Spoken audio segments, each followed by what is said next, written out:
So we have got in the four-way London ladder match for the AEW World Trios Championships. What a mouthful. With the Patriarchy, Christian Cage, Killswitch, and Nick Wayne defending against the Bang Bang Gang, against the House of Black, and the team that has qualified, Pac, getting his Wembley moment, teaming with Claudio Castagnoli and Wheeler Yuta. So that will be your... lot of people in this match, a lot of...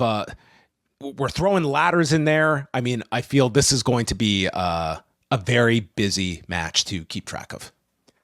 I mean, yeah, like when you're talking about trios, when you're talking about 4 teams instead of like, I guess the expected 3, it's a lot of bodies and it's going to require a lot of coordination.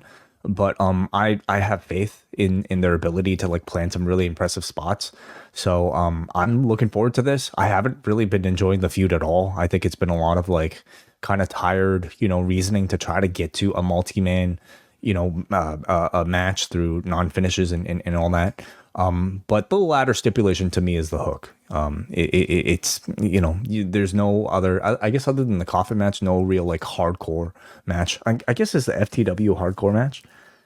By its design, it's no rules. So you can that match can be whatever they want it to be. But yeah, this will be your car crash match on the show. Yeah, I mean it's it's a match where you do have a fair amount of people here that have had their rash of injuries and such, and you throw a ladder in there. But I mean, it is for it will be a spectacle to say the least. My notes are going to die following this match. To be quite honest, I see a decent shot of the makeshift team winning the belts here and like Pac climbing and grabbing these trios belts. I don't think that these belts need to be on any of these 3 teams. I think the most compelling one is Pac, who's like almost by has like some kind of loose association with the BCC coming out of this, and he gets his Wembley moment, which I know people are fighting this term to be a thing in AEW lore. In Pac, his fight has a title shot for the Continental. He gets the international champion at All Out. Right. Okay.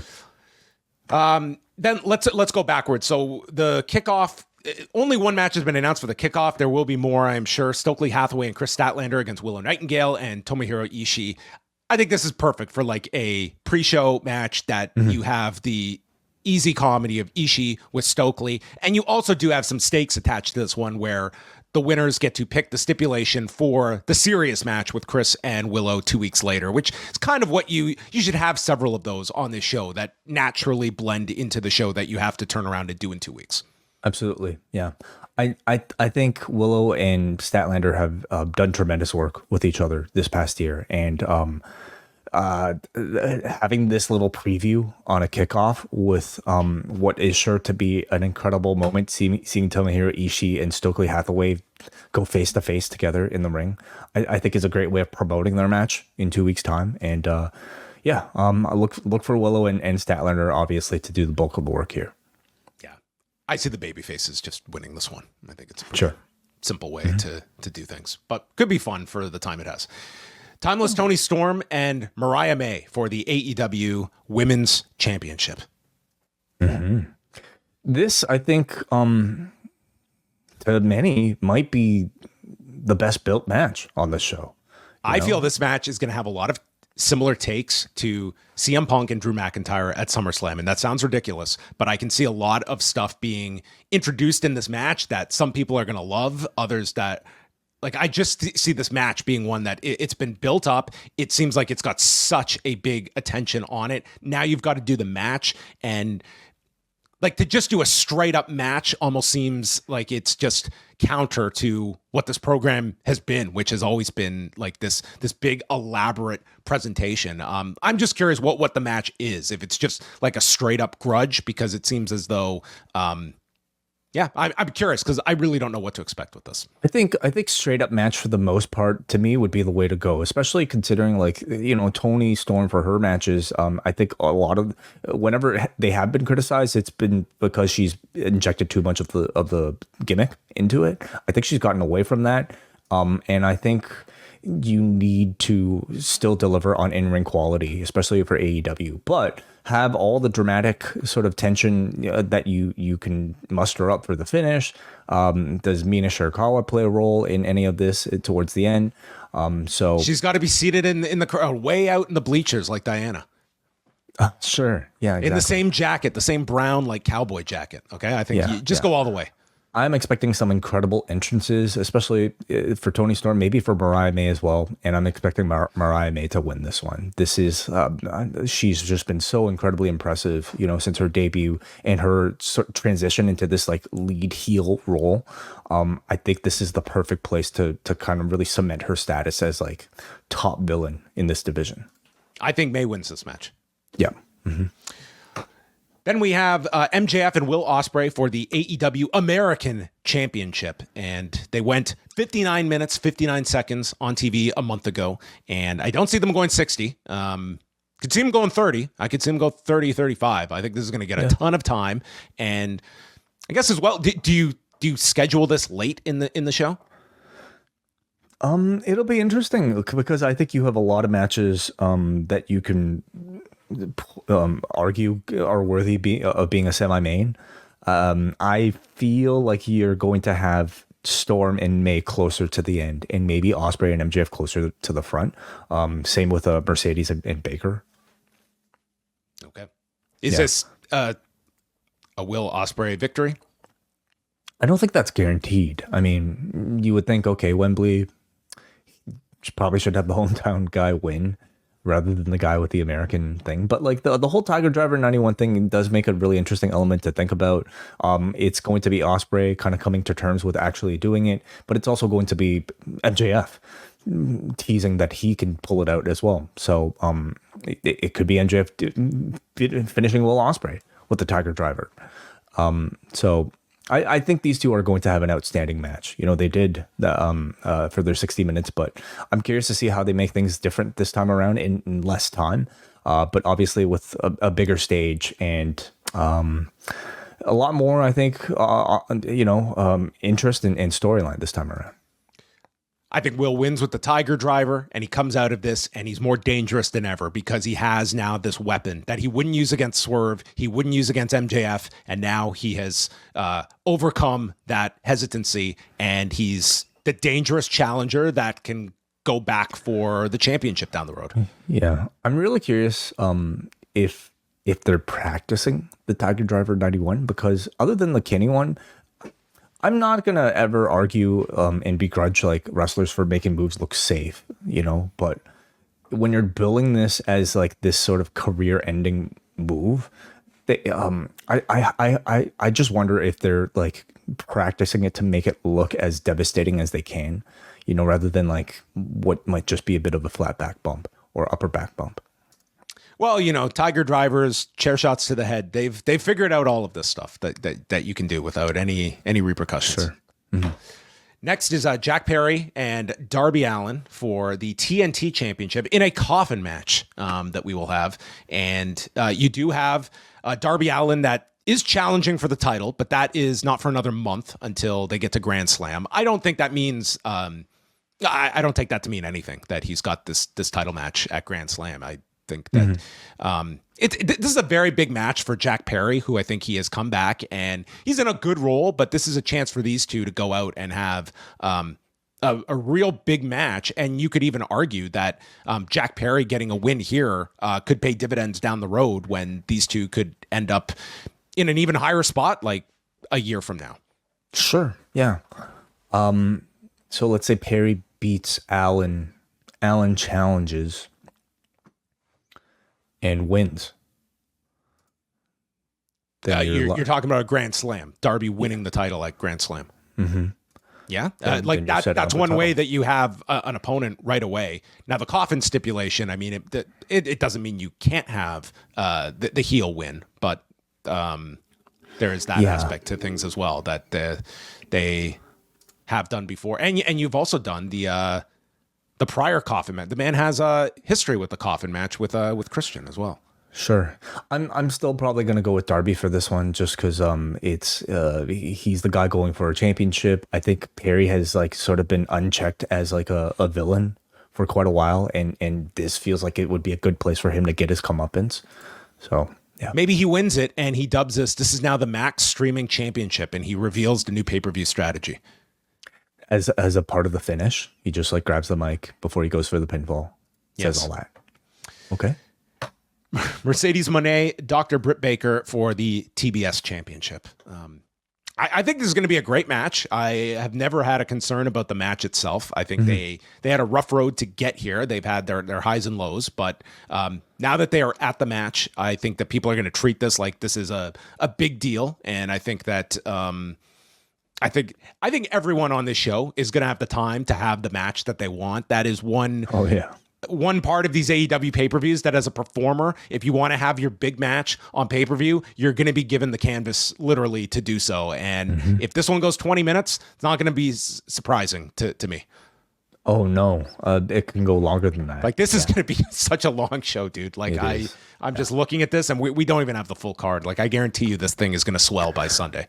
10 matches feels low. So I'm looking forward to this one. It's the biggest match you can arguably make in terms of star power in the division. I think the entrance, Mone's entrance is probably going to be one of the highlights of this entire thing. So I'm looking forward to the match. You know, it is I think what you would consider to be a bit of a dream match, you know, for AEW. Do you see Mercedes retaining? Yes, I do. You? I think so too. Yeah. Yeah, I mean, I don't think Baker needs to win. I think there's a bit more value in having Mone like pose, like do her media with the championship and continue to bring the title over to other promotions as your champion. And you know, maybe this sets up a rematch down the line for Baker and Mone, because I wouldn't necessarily expect this to just end on one match either. You can do a rematch later, and you have Baker and Camille, which I could see them doing that at All Out as well. Sure, yeah.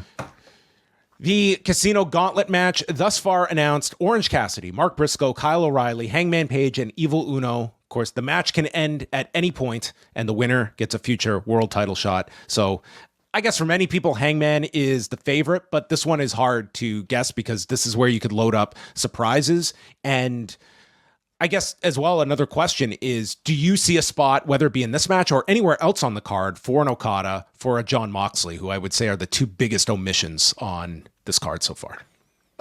Yeah, sure. But I would suggest that they're not winning it. Then they don't necessarily need to be in this, unless they use it as a way to springboard them into other feuds. But if that's the case, I don't even want to see Jon Moxley in this. I think there's almost no point to just put him in just to be on the show. I really don't like the idea that everybody needs to be on a show. Well, even if you're a name as big as Moxley and Okada, it's fine. I have the same thought on big shows. I hate where you just fill up all these matches with bodies, but that's going to be the case, I think, once we see the end of this card, is just how many people are attached to all the matches. So Hangman is by far, I would say, the overwhelming favorite, just because he's the only one with a real storyline and ambition towards facing Swerve Strickland for the championship. Now, can we, is there a possibility that we get any debuts in a match like this? Sure. I mean, Ricochet's out there. Again, this is like my thought always is with a debut. It's like, if he's not winning, sure, he can come out and he gets a great reaction, but I almost feel that, yeah, and then after the match, like that's a great pop he gets for and hey, he could win it. Like you could certainly have Ricochet come in, and that's a great way to introduce him, where you're coming out of this and you're going to do Ricochet against Bryan Danielson. Like, could do a lot worse. So yeah, that's obviously a surprise, and there could be others. Yeah. Chris Jericho and Hook for the FTW Championship. I don't know. This seems as much of a lock for Hook to get the big win as anything on the show. Honestly, I'm looking up and down the card, and at least as far as the singles matches go, this one might, for some people, be like the one of least interest. I haven't been loving this Jericho Hook storyline. I think the learning tree has had moments of, I think, entertainment, but nothing where I feel like, this is such a hot program that like I'm looking forward to it. But I think Jericho has actually really has made like these FTW championship matches pretty entertaining. Expect whatever sort of London specific bag of weapons that he'll pull out. Maybe he'll get Mercedes Moné's breakfast from the other day and start firing off, squared eggs. And perhaps, yeah. So maybe a bit of comedy in this one, but yeah, I see Hook just taking the championship back. And maybe over under 10 minutes. Under. I'm going to say under. Yeah. And Jericho's mentioned he is performing at the show too. At the show itself? Like Fozzy, I guess, is he's doing playing himself out. I think so. I think that's the deal. Yeah. All right. Yeah, I think he debuted a new song tonight. I did not even notice. Yeah, as the segment was closing, I think there was like a new Fozzy song. All right. So I hope Hook wins this thing and just retires this FTW championship. Oh, are you kidding? He's going to create like a secondary FTW championship, probably. Okay. The FTW tag titles. Young Bucks, FTR, and Acclaimed for the tag titles in a three-way match. And who do you see coming out as champions, sir? Okay. Let me think about this. Like FTR and the Bucks. I mean, I could see the Bucks retaining. Because like, okay, let's say like the Bucks lose. Do we still have interest in this like whole EVP takeover that they've been trying to promote? Like have we been interested in this takeover period? No, not so much. But like them losing the championships doesn't that that means they lose their voting power. Yeah, I don't know. I think they're trying to make a real effort with the Acclaim by like rebranding them as like a more serious version of themselves. I mildly successful, I would say, but I think I'm gonna say the Bucks retain. I think we're gonna get. I'll go with the Bucks, and I feel that whoever is not taking the fall here, they're gonna lead to All Out quickly, and just do a tag match. Okay, sure. And perhaps you go with the idea that the Bucks end up retaining against FTR, and once again, like the promo tonight, the Acclaimed still have not been beaten by either of these teams, and that's a reason for them to have something at stake for All Out that you can turn around, and the Bucks maybe they lose the tag titles in 2 weeks afterwards. Mm-hmm. Yeah. So. And then rounding things out, Swerve Strickland, Bryan Danielson, title versus career for the AEW World Championship. Way, have they done enough convincing that this finish at all is in doubt for you? For me, the answer is yes. Maybe I'm just choosing to, be sucked into this story, but like, I think they've done such a great job of, telling me that this could be Bryan Danielson's last match. And I guarantee you those near falls are going to be incredibly dramatic. I just haven't had the negative reaction that I see some people have that, this entire stipulation being added to this has somehow ruined this match. I completely disagree. I think it's just, raised the stakes that much more. And I think there is a chance that this could be his last match. With all that they have done and the fact that this is Bryan Danielson, I think that I'm with you. Like, you've got the family there at ringside. It wouldn't surprise me if they replay that Green Day video or have a whole new video for him. That crowd is absolutely going to be buying on near falls. And I think you also have like a red hot champion in Swerve Strickland that I can give you a long argument of wanting to stay with this guy. But I feel that the story is there for Danielson to win. I don't want to toot my own horn, but I think it's a great idea of him winning this and then promising that the next time I lose is when I step away on my terms. And suddenly, like, you could have like this Gauntlet winner comes out and you get a TV match, and you've got or that's the All Out match, and you have Darby and Danielson at Grand Slam, and then you have Tacoma in October as well. I feel like you squeeze out Danielson for a few more months and you have people get the big moment here. But I'm not going to say like it's a slam dunk that they go that direction. Like, I could see Danielson being the one who would want to end his career in front of this giant 50,000 people, and he's putting over Swerve Strickland on the way out. Like, that's not crazy out of the realm of possibility, but I see the title switch. I do too. Yeah. All that said. All right, that's the show. Have any new matches been announced since we started our preview? Not in the next. We'll probably get to do another preview on Friday night, potentially. Maybe.